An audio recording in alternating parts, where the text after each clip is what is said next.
Bonjour à tous et bienvenue sur Crypto Flash, la chaîne de l'actualité crypto. Aujourd'hui, nous allons parler des CBDC qui pourraient venir tuer le cash. En tout cas, c'est ce que voudrait le FMI. On va aussi parler d'un conflit entre ENS et Unstoppable Domain. Je vais vous parler d'une news qui a fait pump le Bitcoin un petit peu autour de l'ETF Spot Bitcoin. On va aussi parler d'Avalanche, de Jump, de Tether et de plein d'autres choses. Pour ceux qui ne connaissent pas la chaîne tous les jours, le meilleur de l'actualité crypto, n'hésitez pas à vous abonner, activer la cloche pour ne rien rater. Aujourd'hui, une légère hausse, Bitcoin 36 500 $ plus 1,57%, Ethereum 1946 moins 0,74%, Dogecoin plus 7%. Je voulais revenir sur le sujet des CBDC, les monnaies numériques des banques centrales, que la plupart des banques centrales du monde sont en train d'étudier. C'est en partie déployé par exemple en Chine avec le yuan numérique.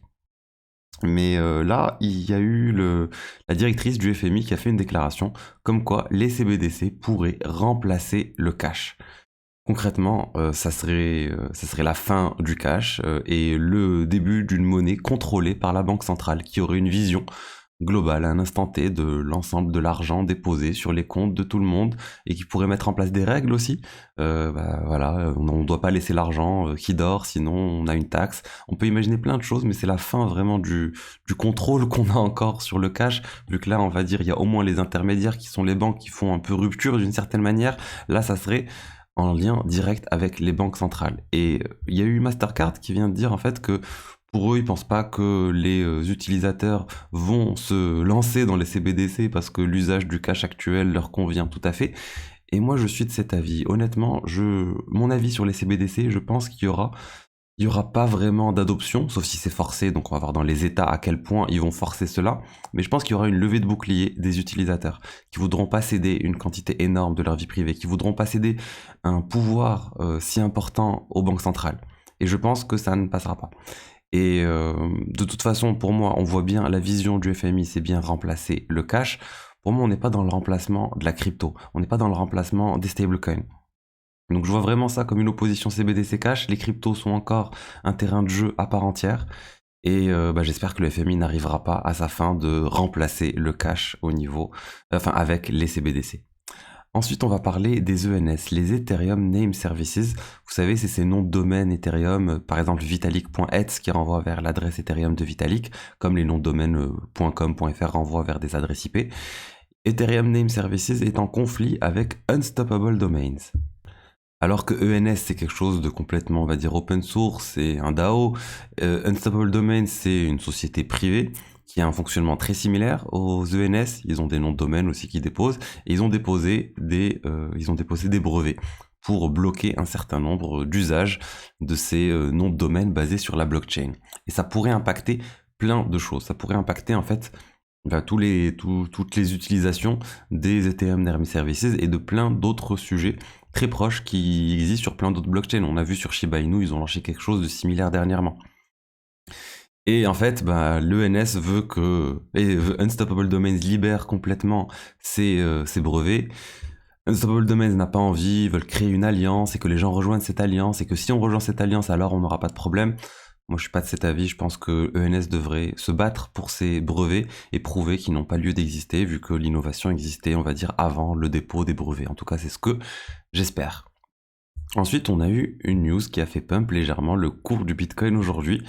Ça nous vient d'Eric Balchunas, encore une fois ce spécialiste des ETF, qui a des sources qui lui disent en fait que la SEC est en train d'échanger avec les exchanges, avec un certain nombre de plateformes en préparation de l'ETF Spot Bitcoin pour faire des ajustements techniques, on va dire. On est dans la plomberie interne des ETF, mais c'est une bonne chose qu'ils sont en train d'échanger. La SEC est en train de leur dire non mais faites plutôt ça comme ça, faites-le avec du cash à cet endroit-là plutôt qu'avec du Bitcoin.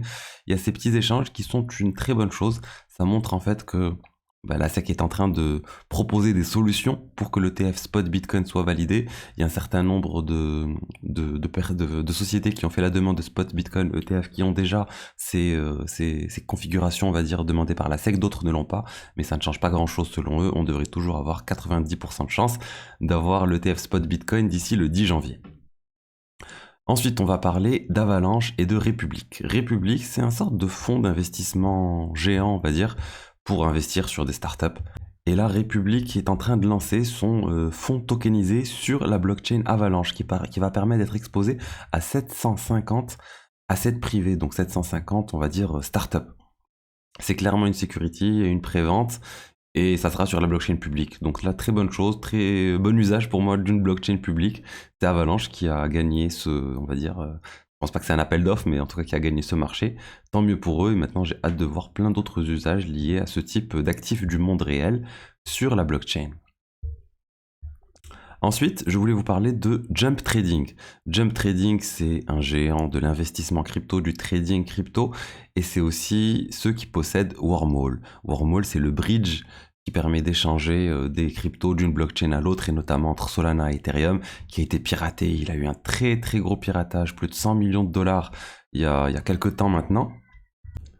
Et Jump Trading était venu à la rescousse de Wormhole en injectant une quantité énorme d'argent pour sauver le bridge, et heureusement les utilisateurs n'ont pas perdu de l'argent sur ce piratage. Mais là en fait Jump Trading, depuis leur plus haut, ils ont licencié environ la moitié des employés, et là ils sont en train de se séparer, en tout cas de créer Wormhole comme entité à part. En gros, ils veulent qu'il y ait une distinction entre Wormhole et Jump Trading. Je comprends bien, une faillite de Wormhole ne doit pas entraîner une faillite de Jump Trading, et je pense qu'ils sont en train de dire Wormhole, on vous a sauvé une fois, on vous sauvera pas une deuxième fois. Donc attention, les tokens que vous avez sur Wormhole, en cas de piratage, pas sûr que Jump Trading vienne encore une fois à la rescousse. Ensuite, nous allons parler de Tether. Tether, donc l'USDT, qui est en train de se lancer massivement dans le minage de Bitcoin avec 500 millions de dollars d'investissement. Ils ont pour ambition d'avoir 1% du minage du Bitcoin.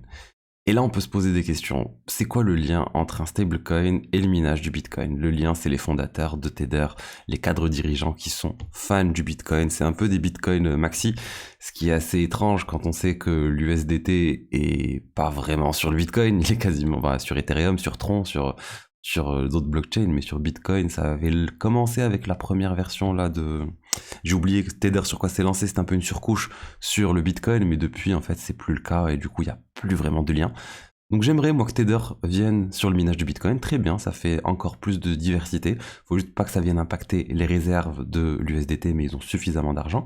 Et j'aimerais bien que Tether lance l'USDT sur le Bitcoin, je sais pas sous quel format, sous le format Ordinals ou autre, mais ça serait vraiment intéressant d'avoir Tether qui soutient le réseau Bitcoin, pas juste avec le minage, mais aussi avec l'émission de leur stablecoin associé qui est leader sur le marché. Et je pense qu'il y a beaucoup de personnes qui ont beaucoup plus confiance en l'USDT maintenant que l'USDC suite au dernier DPEG de l'USDC. On avait atteint les 0,88, 90, je sais plus.